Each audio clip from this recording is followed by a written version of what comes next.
Ko au te kōmitatanga o ngā wai o ōku tūpuna. I am the convergence of the many waters of my ancestors, like a braided river woven of many sources. He uria hau o kaitahu, ka te mamoi, ka te Pākehā. Ko Christi Bedi tōku ingoa. Aho in te reo means a line, a string, a thread. It is the weft in weaving. It is a line of descent, a thread that connects us. Aho is a design studio that was born of the desire to raise our tamariki confident in the world, to shape it in such a way that they would grow strong, courageous, and with a calm surety in the mana of their whakapapa. A dream of wrapping our new pepe in threads and fabrics that would affirm and embolden her, bringing our culture and identity to life in our home, that would whisper of whakapapa and dreams, day and night, invisible threads of belonging. But when I searched for these taonga, I couldn't find them, and those that I could were made with processes that are harmful to people and toxic to our environments.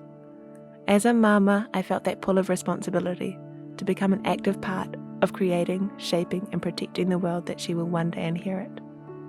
While this new life began to take shape within me, my husband and I embarked on a journey to his homeland, to India, to discover how to give shape to the vision. From the outset, I knew that aho must be conceived of and built on kaupapa Māori values.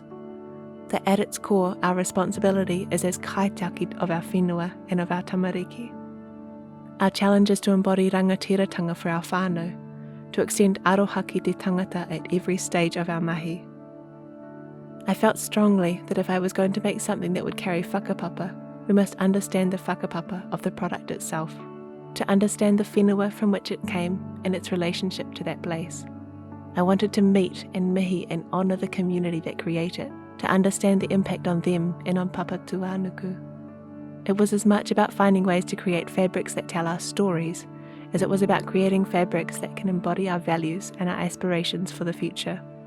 We wanted the most important part of our Pākehī to be people, not profit, not products. He tangata, he tangata, he tangata.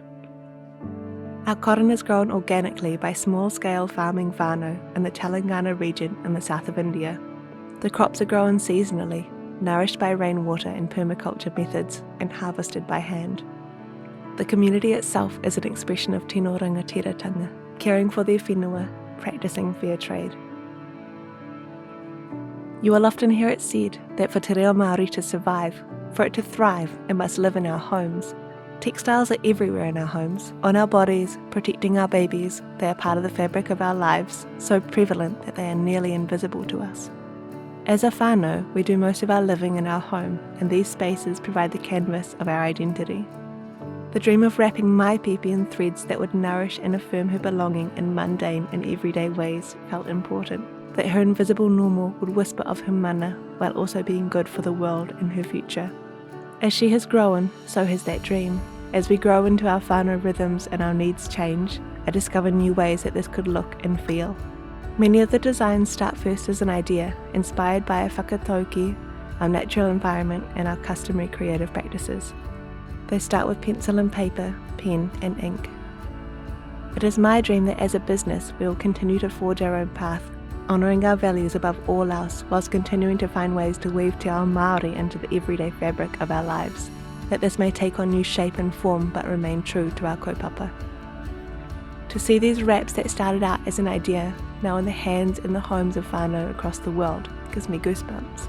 That the quiet whispers of whakapapa and kaitiakitanga, rangatiratanga and belonging that are interwoven into their fibres may be woven into the first memories of our pepe. Mō tātou a mō ka uri a muri ake nei. For us and our children after us.